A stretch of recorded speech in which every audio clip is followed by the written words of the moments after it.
کے ساتھ پیش کی جاتی ہیں۔ الحمدللہ رب العالمین والصلاة والسلام علی سید المرسلین، اما بعد فاعوذ باللہ من الشیطان الرجیم، بسم اللہ الرحمن الرحیم، الصلاة والسلام علیک یا رسول اللہ وعلی آلک واصحابک یا حبیب اللہ، الصلاة والسلام علیک یا نبی اللہ وعلی آلک واصحابک یا نور اللہ۔ تفسیر قرآن بسلسلہ تراویح رمضان میں حاضر ہیں۔ 22ویں دن کی تراویح میں قرآن پاک کی جن آیات کی تلاوت کی جاتی ہے ان کا مختصر خلاصہ عرض کیا جائے گا۔ اللہ عز و جل ارشاد فرماتا ہے، بسم اللہ الرحمن الرحیم، حامیم تنزیل الکتاب من اللہ العزیز الحکیم۔ کتاب کا نازل فرمانا اللہ کی طرف سے ہے جو عزت والا، حکمت والا ہے۔ پہلے رکوع میں اللہ تبارک و تعالی نے قرآن پاک کا بیان فرمانے کے بعد شرک کا رد فرمایا اور مشرکوں کو مخاطب کر کے ارشاد فرمایا کہ اے محبوب صلی اللہ علیہ وسلم، ان لوگوں سے فرمائیں کہ بھلا بتاؤ تو کہ اللہ کے سوا جن کی تم عبادت کرتے ہو مجھے دکھاؤ کہ انہوں نے زمین کا کون سا ذرہ بنایا ہے یا آسمانوں کے پیدا کرنے میں ان کا کوئی حصہ ہے۔ مراد یہ کہ نہ تو زمین کے پیدا کرنے میں مشرکین کے بتوں کا کوئی حصہ ہے اور نہ آسمانوں کی پیدائش کے اندر مشرکین کے بتوں کا کوئی حصہ ہے۔ اور پھر بتوں کی بے بسی کو بیان کیا، وَمَنْ أَضَلُّ مِمَّنْ يَدْعُو مِن دُونِ اللَّهِ مَن لَّا يَسْتَجِيبُ لَهُ إِلَى يَوْمِ الْقِيَامَةِ وَهُمْ عَن دُعَائِهِمْ غَافِلُونَ۔ اور اس سے بڑھ کر گمراہ کون جو اللہ کے سوا ان بتوں کی عبادت کرے جو قیامت تک اس کی نہ سنیں گے اور وہ ان کی پوجا پاٹ سے بے خبر ہیں۔ فرمایا کہ بتوں کی حالت تو یہ ہے کہ یہ مشرک جو ان کو پکارتے ہیں تو وہ تو ان کی پکار اور ان کی عبادت سے غافل ہیں اور قیامت تک ان کو کوئی جواب بھی نہیں دے سکتے، تو ایسے جواب نہ دینے کے قابل بتوں کو پکارنے کا کیا فائدہ۔ اس کے بعد دوسرے رکوع میں اللہ تعالیٰ نے دین پر استقامت اور والدین کی خدمت کے بارے میں ارشاد فرمایا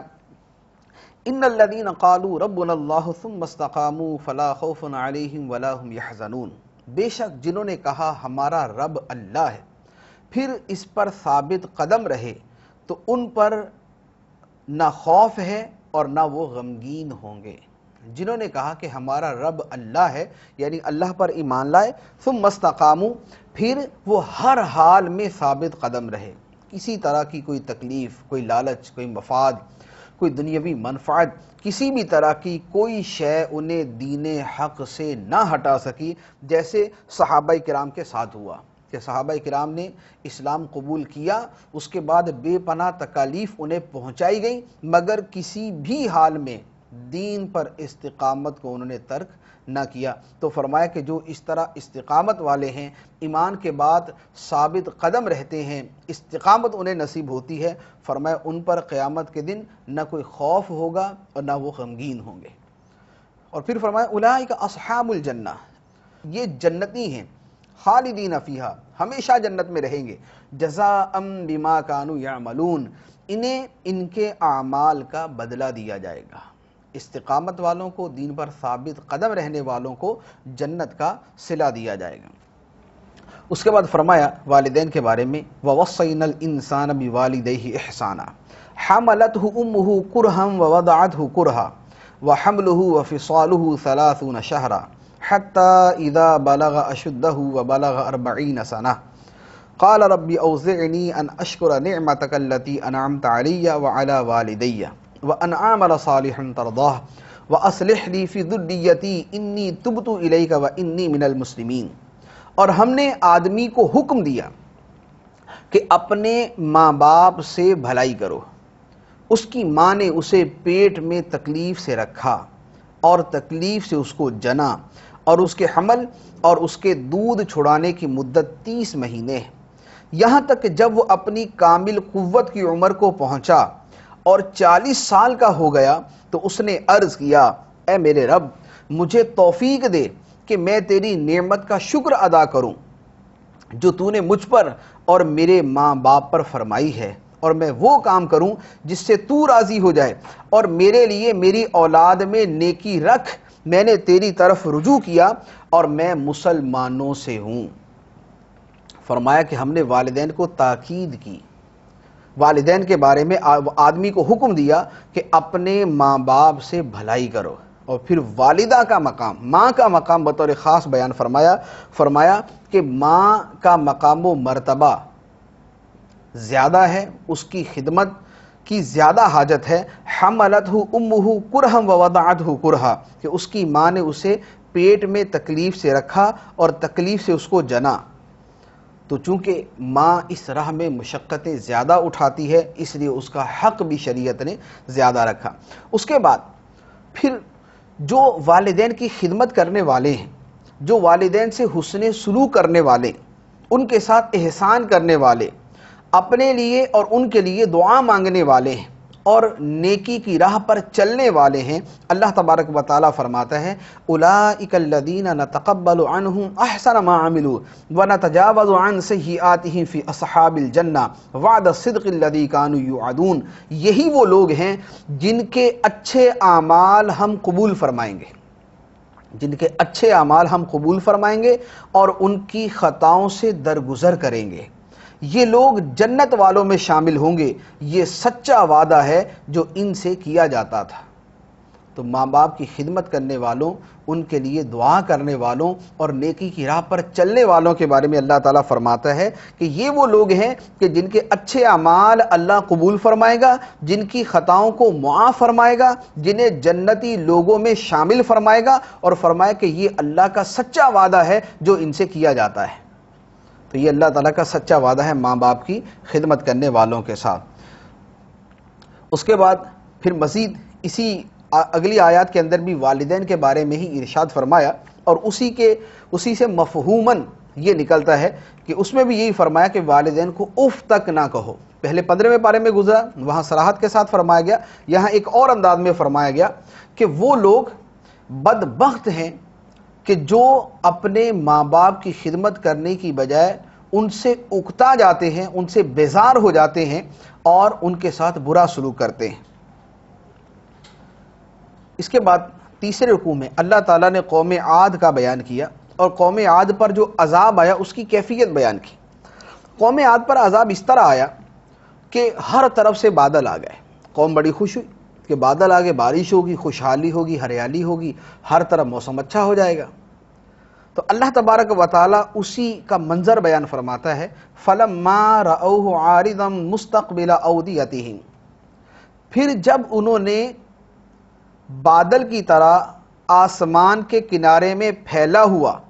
اپنی وادیوں کی طرف آتا ہوا عذاب دیکھا، یعنی جو بادلوں کی شکل میں تھا، آسمانوں کے کناروں پر پھیلا ہوا تھا اور وہ بادل ان کی وادیوں اور بستیوں کی طرف آ رہے تھے، قالوا ھذا عارض ممطرنا، تو کہنے لگے یہ ہمیں بارش دینے والا بادل ہے۔ وہ کفار کہنے لگے ھذا عارض ممطرنا، یہ ہمیں بارش دینے والا بادل ہے۔ بل ہوا مستعجلتم بہ ریح فیہا عذاب علیم، تو فرمایا گیا کہ ایسا نہیں ہے، بلکہ یہ تو وہ عذاب ہے جس کی تم جلدی مچا رہے تھے، یہ ایک آندھی ہے جس میں دردناک عذاب ہے۔ تدمر کل شیء بامر ربھا فاصبحوا لا یری الا مساکنہم کذلک نجزی القوم المجرمین، یہ آندھی اپنے رب کے حکم سے ہر چیز کو تباہ کر دیتی ہے، تو صبح کو ان کی ایسی حالت تھی کہ ان کے مکان خالی نظر آ رہے تھے، ہم مجرموں کو ایسی ہی سزا دیتے ہیں۔ تو فرما دیا کہ وہ بادل کہ جسے وہ اپنے لیے رحمت کی علامت سمجھ رہے تھے، وہ رحمت کی علامت نہ تھا، بلکہ ان کے کفر اور بد اعمالیوں کی وجہ سے عذاب بن کر وہ بادل آیا ہوا تھا۔ اسی لیے سرکار دو عالم صلی اللہ تعالیٰ علیہ وآلہ وسلم کا طریقہ کار یہ تھا کہ جب آپ بادل کو دیکھتے تو آپ پریشان ہو جاتے، ہماری تعلیم کے لیے آپ پریشان ہو جاتے اور بار بار بے قراری کا اظہار فرماتے اور اللہ تعالیٰ کی بارگاہ میں عذاب سے پناہ مانگتے تھے۔ تو بادل جب نظر آ رہے ہوں تو اس وقت سنت یہ ہے کہ اللہ تعالیٰ کے عذاب سے پناہ مانگی جائے اور اللہ تعالیٰ کی بارگاہ میں عرض کی جائے کہ اے اللہ ان بادلوں کو رحمت والا بنانا، ان کو عذاب والا نہ بنانا، ورنہ یہی بادل اور یہی بارش ہماری آنکھوں کے سامنے ہم دیکھتے ہیں کہ کبھی تو یہی بارش رحمت کا سبب ہوتی ہے اور کبھی یہی بادل تباہی مچانے والے ہوتے ہیں۔ تو وہ جو تباہی مچانے کی صورتیں ہیں ان سے اللہ تعالیٰ کی پناہ مانگنی چاہیے کہ کہیں یہ اللہ کا عذاب نہ ہو۔ اس کے بعد چوتھے رکوع میں اللہ تعالیٰ نے سرکار دو عالم صلی اللہ تعالیٰ علیہ وآلہ وسلم کی بارگاہ میں جنوں کی حاضری کا بیان فرمایا۔ ارشاد فرمایا وَإِذْ صَرَفْنَا إِلَيْكَ نَفَرًا مِّنَ الْجِنِّ يَسْتَمِعُونَ الْقُرْآنَ فَلَمَّا حَضَرُوهُ قَالُوا أَنصِتُوا فَلَمَّا قُضِيَ وَلَّوْا إِلَىٰ قَوْمِهِمْ مُنذِرِينَ، اور اے محبوب یاد کرو جب ہم نے تمہاری طرف جنوں کی ایک جماعت پھیری جو کان لگا کر قرآن سنتی تھی، پھر جب وہ نبی کی بارگاہ میں حاضر ہوئے تو آپس میں کہنے لگے خاموش رہو اور سنو، پھر جب تلاوت ختم ہو گئی تو وہ جن اپنی قوم کی طرف انہیں اللہ کے عذاب سے ڈراتے ہوئے پلٹ گئے۔ سرکار دو عالم صلی اللہ علیہ وسلم تلاوت فرما رہے ہیں، جنوں کا وہاں سے گزر ہوا، انہوں نے قرآن سنا، آپس میں ایک دوسرے کو کہنے لگے کہ خاموش ہو کر قرآن سنو۔ جب تلاوت مکمل ہو گئی تو اب وہ قرآن سن کے اپنی قوم کے پاس گئے اور قوم کے پاس جا کے کہنے لگے اے ہماری قوم انا سمعنا کتابا انزل من بعد موسیٰ مصدقا لما بین یدیہ یہدی الی الحق و الی طریق مستقیم، کہنے لگے اے ہماری قوم ہم نے ایک کتاب سنی ہے جو موسیٰ علیہ السلام کے بعد نازل کی گئی، وہ پہلی کتابوں کی تصدیق فرماتی ہے، حق اور سیدھے راستے کی طرف رہنمائی کرتی۔ اب یہ جن جو قرآن سن کر اپنی قوم میں گئے انہیں جا کے نیکی کی دعوت پیش کرتے ہیں، کہنے لگے یا قومنا اجیبوا داعی اللہ وآمنوا بہ یغفر لکم من ذنوبکم ویجرکم من عذاب علیم، اے ہماری قوم اللہ کے منادی کی بات مانو، اللہ کی طرف دعوت دینے والے کی بات مانو اور اس پر ایمان لاؤ، وہ تمہارے گناہ بخش دے گا اور تمہیں دردناک عذاب سے بچا لے گا۔ تو اس پورے واقعے سے بہت ساری چیزیں پتہ چلی۔ ایک تو یہ کہ جنات کا وجود ہے، دوسرا جنات کی قومیں اور قبیلے ہیں، تیسرا جنات سرکار دو عالم علیہ السلام کی بارگاہ میں حاضر ہوئے اور سرکار سے قرآن سنا، تو جنوں میں بھی صحابی ہیں، جنات کے اندر بھی صحابی ہیں۔ پھر وہ جنات اپنی قوم کی طرف گئے تو پتہ چلا کہ قرآن سنتے ہوئے اولاً خاموش رہنا چاہیے اور قرآن سن کر دوسروں کو سکھانا چاہیے اور دوسروں کو نیکی کی دعوت دینی چاہیے۔ تو یہاں پر جنوں نے اپنی قوم کو نیکی کی دعوت دی کہ اے ہماری قوم اجیبوا داعی اللہ، اللہ کے منادی کی بات مانو، وآمنوا بہ اور اس پر ایمان لاؤ، یغفر لکم من ذنوبکم، اللہ تمہارے گناہ معاف فرما دے گا، ویجرکم من عذاب علیم، اور تمہیں دردناک عذاب سے بچا لے گا۔ اس کے بعد پانچویں رکوع میں اللہ تعالیٰ نے فرمایا متعدد باتیں ہیں، جنتیوں کا تذکرہ ہے، جہنمیوں کا تذکرہ ہے، مسلمانوں کا ہے، کافروں کا ہے۔ ایک بات جو بطور خاص اس آیت میں جو ہے وہ عرض کرنی ہے، فرمایا یا ایھا الذین آمنوا ان تنصروا اللہ ینصرکم ویثبت اقدامکم، اے ایمان والو اگر تم اللہ کے دین کی مدد کرو گے تو اللہ تمہاری مدد کرے گا اور تمہیں ثابت قدمی عطا فرمائے گا۔ اگر تم اللہ کے دین کی مدد کرو گے تو اللہ تمہاری مدد کرے گا اور تمہیں ثابت قدمی عطا فرمائے گا۔ تو جس کو اپنی مدد عزیز ہے، جو یہ چاہتا ہے کہ اللہ اس کی مدد کرے، اسے چاہیے کہ خدا کے دین کی مدد کرے، خدا کے دین کی مدد میں لگ جائے۔ اللہ تبارک و تعالیٰ کے مقدس دین، دین اسلام کی تبلیغ، اشاعت، ترویج، نیکی کی دعوت، نیکی کا حکم، برائی سے منع کرنا، دین کا پھیلانا، دین بتانا، دین سمجھانا، لوگوں تک دین پہنچانا، یہ کام شروع کر دے، اللہ تبارک و تعالیٰ اس کی اپنے وعدے کے مطابق مدد فرمائے گا۔ پھر جتنی دین کی مدد کی صورتیں ہیں اول تا آخر سارے اس میں شامل ہوں گے۔ اس کے بعد چھٹے رکوع میں اللہ تبارک و تعالیٰ نے جنت کا بیان فرمایا، ارشاد فرمایا اس جنت کا حال جس کا پرہیزگاروں سے وعدہ کیا گیا ہے، اس جنت کا حال کیا ہے، اس کی مثال کیا ہے۔ اب جنت میں نہریں کیسی ہیں اللہ تبارک و تعالیٰ نے وہ بیان فرمایا فیہا انہار من ماء غیر آسن وانہار من لبن لم یتغیر طعمہ وانہار من خمر لذۃ للشاربین وانہار من عسل مصفى وَلَهُمْ فِيهَا مِنْ كُلِّ الثَّمَرَاتِ وَمَغْفِرَةٌ مِّن رَّبِّهِمْ كَمَنْ هُوَ خَالِدٌ فِي النَّارِ وَسُقُوا مَاءً حَمِيمًا فَقَطَّعَ أَمْعَاءَهُمْ۔ اس جنت کا حال جس کا پرہیزگاروں سے وعدہ کیا گیا ہے یہ ہے کہ اس میں خراب نہ ہونے والے پانی کی نہریں ہیں، جو پانی کبھی بوسیدہ نہ ہو، خراب نہ ہونے والے پانی کی نہریں ہیں، اور ایسے دودھ کی نہریں ہیں جس کا مزہ نہ بدلے، اور ایسی شراب کی نہریں ہیں جو پینے والوں کے لیے لذت بخش ہیں، اور صاف شفاف شہد کی نہریں ہیں، اور ان کے لیے جنت میں ہر قسم کے پھل اور ان کے رب کی طرف سے مغفرت ہے۔ یہ جنت کا حال کہ جنت میں پانی کی نہریں اور پانی کبھی بوسیدہ نہ ہو، جنت کے اندر دودھ کی نہریں اور دودھ کبھی پھٹے نہیں، کبھی اس کا مزہ جو ہے متغیر نہ ہو، اس میں شراب کی نہریں جس میں نشہ نہ ہو، محض لذت ہو، اس میں شہد کی نہریں جو صاف ستھرا ہو، جس میں کسی قسم کا میل اور بو اور کسی قسم کی ناپسندیدہ بات نہ ہو، اور اس کے علاوہ ہر طرح کے پھل اللہ عز و جل نے جنت میں رکھے، اور جنت میں اللہ تعالیٰ کی طرف سے مغفرت ہے، رحمت ہے۔ تو فرمایا کہ یہ جنت ہے جس کا متقین سے وعدہ کیا جاتا ہے، خوف خدا رکھنے والوں سے وعدہ کیا جاتا ہے۔ اب فرمایا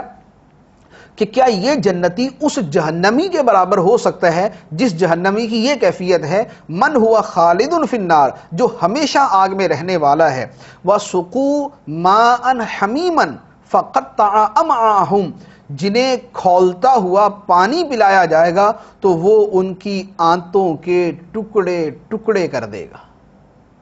فرمایا کیا وہ جنتی جس کو پانی، دودھ، شہد، شراب کی نہریں بہہ رہی ہوں گی اور وہ ان سے لطف اندوز ہو رہا ہوگا، کیا وہ اس جہنمی کے برابر ہے کہ جس کو کھولتا ہوا پانی پلایا جائے گا جس کی وجہ سے اس کی آنتوں کے ٹکڑے ٹکڑے ہو جائیں گے لیکن وہ مرے گا نہیں،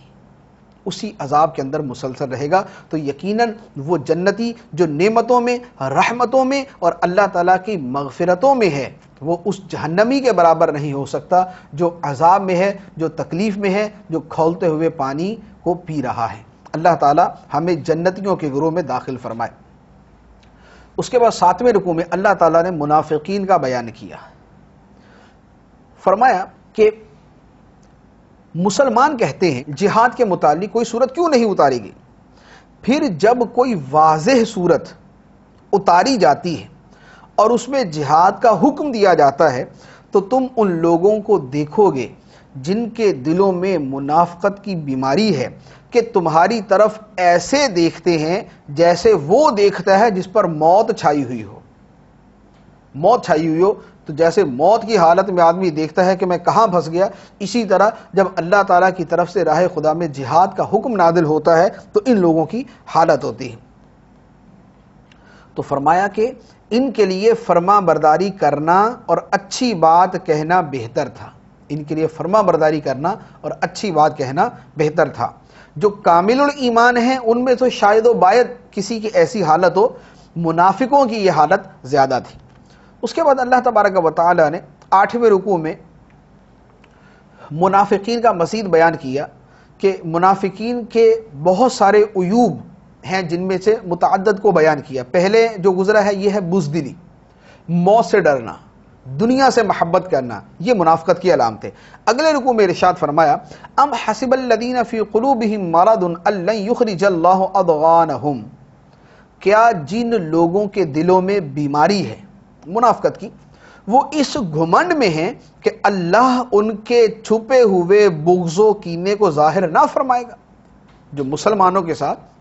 اور جو نبی پاک صلی اللہ علیہ وسلم کے ساتھ ان منافقوں کو بغض اور کینہ ہے، کیا اللہ تعالیٰ اسے ظاہر نہیں فرمائے گا؟ فرمایا ایسا نہیں، ہم ضرور یہ ساری چیزیں ظاہر کریں گے۔ تو منافق ہے وہ شخص جس کے دل میں نبی پاک صلی اللہ تعالیٰ علیہ وسلم کی صحیح محبت نہیں بلکہ بغض و کینہ چھپا ہوا، وہ خود جانتا ہے یا نہیں جانتا، اس کی بول سے، اس کی زبان سے، اس کی باتوں سے پتہ چل جائے گا کہ اس کے دل میں نبی کی محبت ہے یا بغض و کینہ بھرا ہوا۔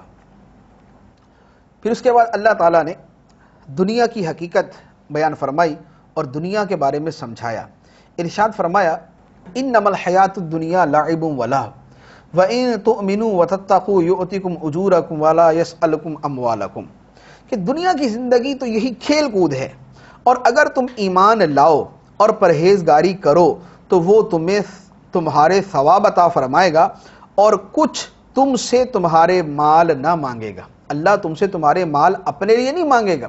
تمہارے مال تمہارے ہی مسلمان بھائیوں کے لیے مانگے گا۔ اور دنیا کی زندگی فرمائے یہ تو کھیل کود ہے۔ اگر اللہ تم سے تمہارے مال طلب کرے اور زیادہ طلب کرے تو تم بخل کرو گے، اور وہ بخل تمہارے دلوں کے بغض کو ظاہر کر دے گا۔ پھر فرمایا کہ یہ جو بخل کرنے والے ہیں یہ اپنے بخل کو اپنے لیے اچھا نہ سمجھے۔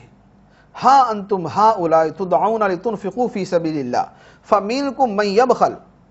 ومن یبخل فانما یبخل عن نفسہ واللہ الغنی وانتم الفقراء وان تتولوا یستبدل قوما غیرکم ثم لا یکونوا امثالکم۔ فرمایا کہ ہاں یہ جو تم لوگ ہو، تم بلائے جاتے ہو تاکہ تم اللہ کی راہ میں خرچ کرو،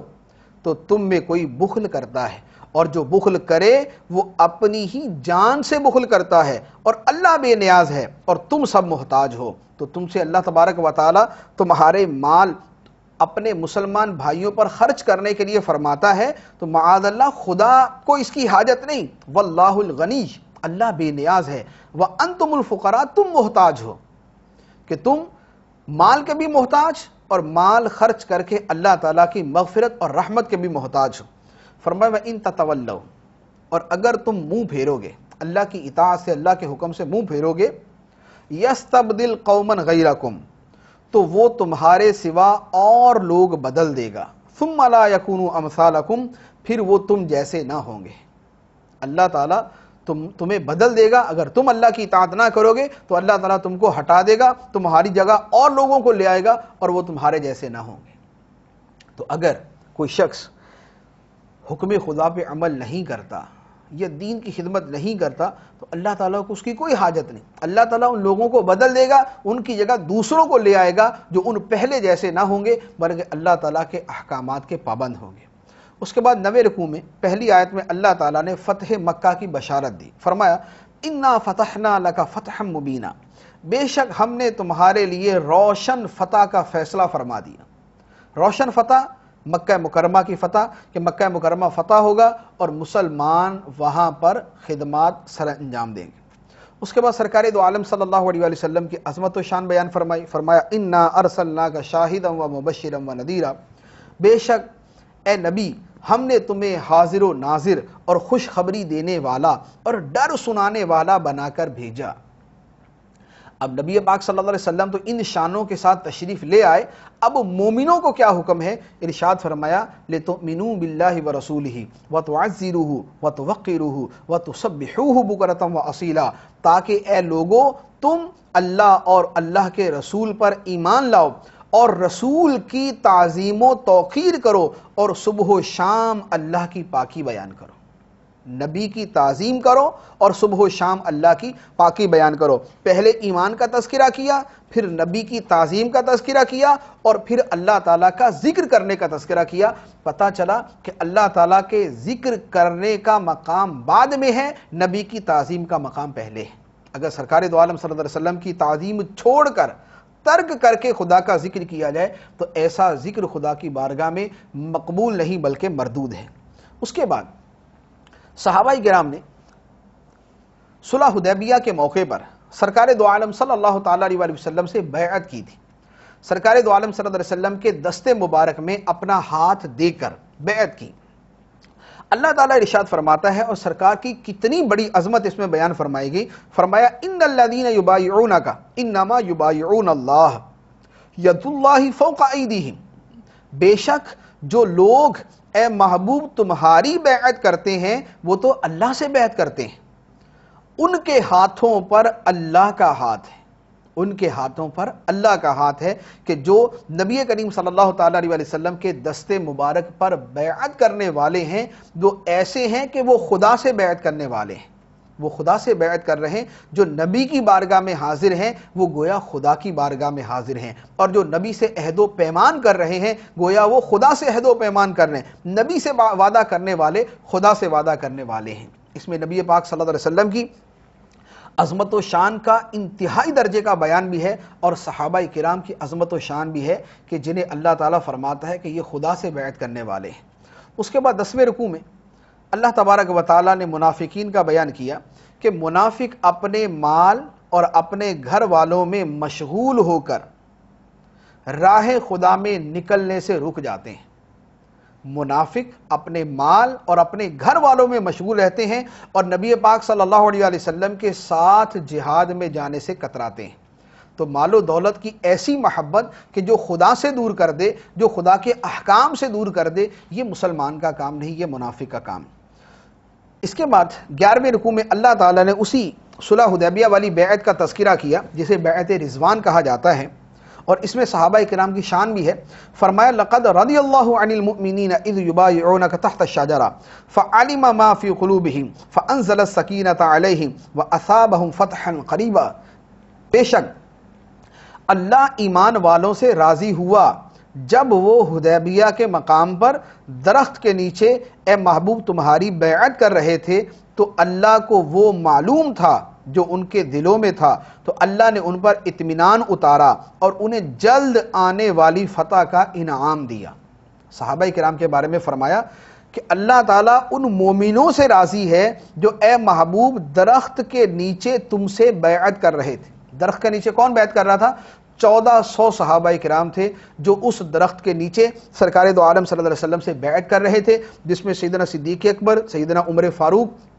سیدنا علی المرتضیٰ رضی اللہ تعالیٰ عنہ تھے، اور حضرت عثمان غنی رضی اللہ تعالیٰ عنہ کو سرکار نے خود قاصد بنا کر مکہ مکرمہ بھیجا ہوا، اور ان کو بھی سرکار نے فرمایا کہ عثمان کا ہاتھ یہ اور میرا ہاتھ یہ، یعنی حضرت عثمان کی طرف سے سرکار دو عالم صلی اللہ علیہ وسلم نے خود بیعت کی۔ تو گویا چاروں خلفاء اللہ تعالیٰ کی بارگاہ میں محبوب اور مردیون ہیں کہ اللہ تعالیٰ سب کے بارے میں ارشاد فرماتا ہے کہ اللہ مومنوں سے راضی ہو گیا جب وہ اے محبوب درخت کے نیچے تم سے بیعت کر رہے تھے۔ تو 1400 صحابہ کرام کا تو بالتصریح اس آیت کے اندر ذکر آ گیا کہ اللہ تبارک و تعالیٰ ان سے راضی ہے۔ تو صحابہ کرام کا اتنا بڑا مقام و مرتبہ ہے کہ اللہ تعالیٰ ان سے رضا کی خوشخبری قرآن پاک میں بیان فرما رہا ہے۔ اس کے بعد 12ویں رکوع میں نبی پاک صلی اللہ علیہ وسلم کے ایک خواب کا بیان کیا۔ سرکار دو عالم صلی اللہ علیہ وسلم نے صحابہ کرام سے فرمایا تھا کہ میں نے خواب دیکھا ہے کہ ہم مسجد حرام شریف میں جا رہے ہیں، مراد یہ کہ ہم عمرہ کریں گے، خانہ کعبہ جائیں گے، خانہ کعبہ کی زیارت کریں گے۔ تو اب جب صلح حدیبیہ ہوئی، مسلمان مکہ مکرمہ نہ جا سکے، تو لوگوں کے دلوں کے اندر جو ہے وہ ایک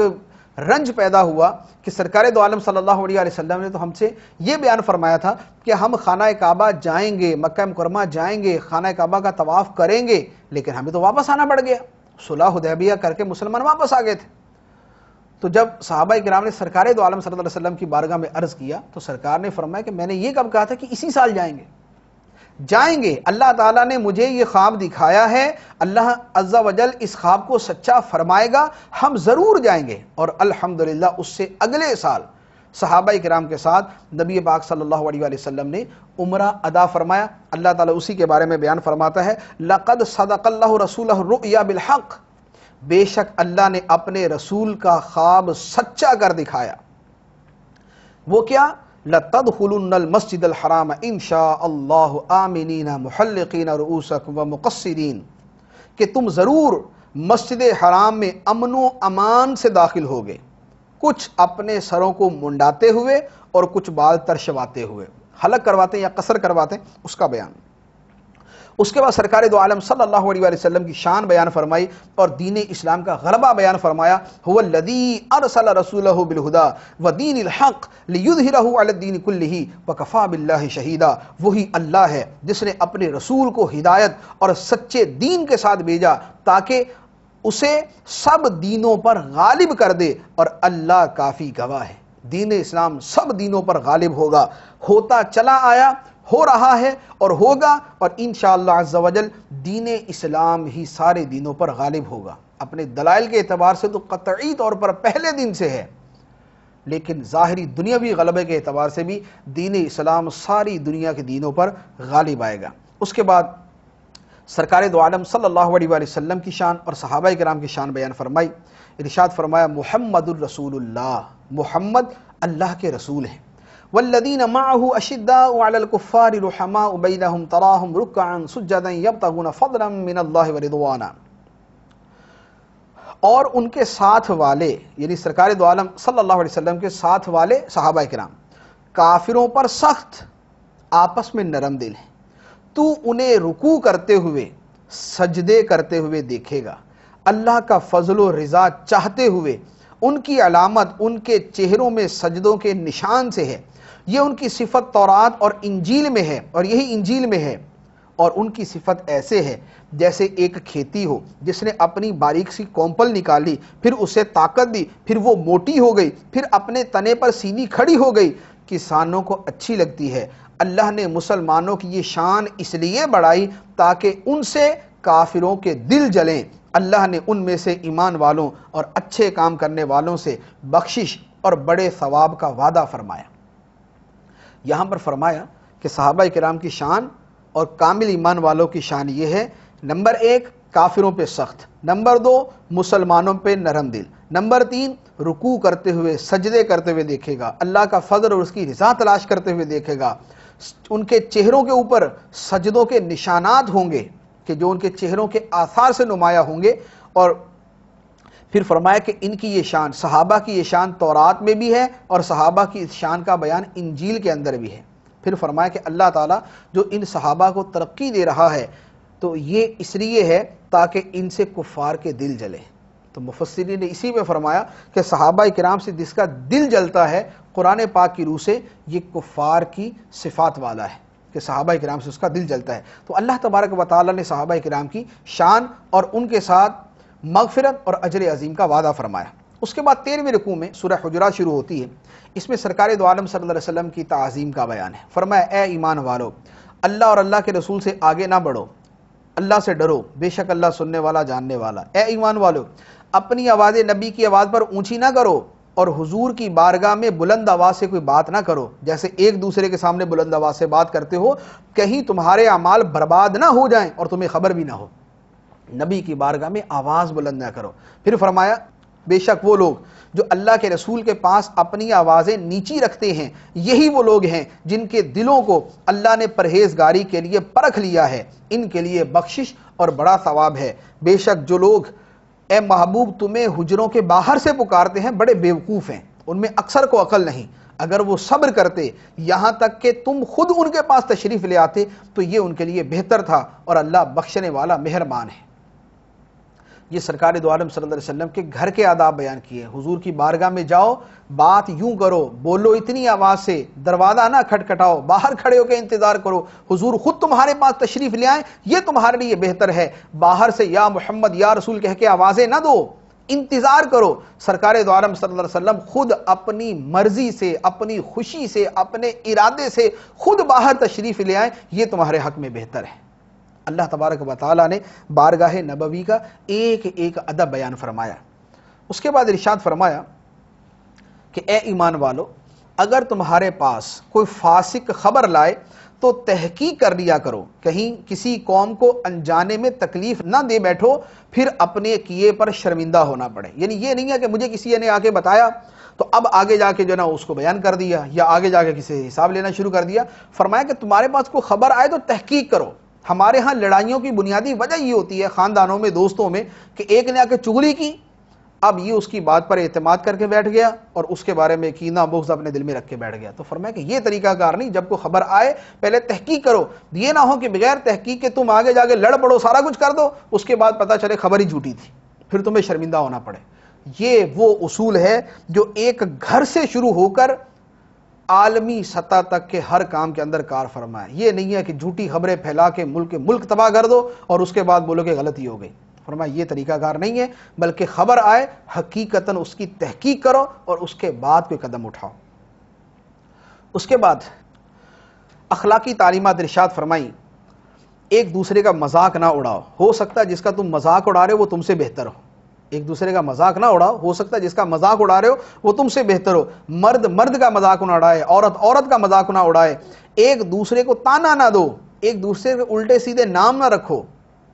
کسی کا نام کچھ رکھ دیا، اس کے نام کو بگاڑ کے کوئی نام رکھ دیا۔ فرمایا ایک دوسرے کے الٹے سیدھے نام نہ رکھو۔ اس کے بعد فرمایا کہ بدگمانیوں سے بچو، ایک دوسرے کے عیب تلاش نہ کرو، غیبت نہ کرو. غیبت تو ایسے ہے جیسے مردہ بھائی کا گوشت کھانا. پھر فرمایا کہ ہم نے تمہارے جو کنبے قبیلے بنائے یہ تو اس لیے کہ پہچان ہو، یہ سید ہے، یہ پٹھان ہے، یہ مغل ہے، یہ کچھ ہے، یہ فلاں ہے، یہ فلاں ہے. یہ پہچان جو ہے، یہ پہچان تو اس لیے ہے کہ تم ایک دوسرے کو دنیا کے اعتبار سے پہچان لو. اللہ کی بارگاہ کے اندر یہ نہیں ہے کہ اللہ کی بارگاہ میں ایک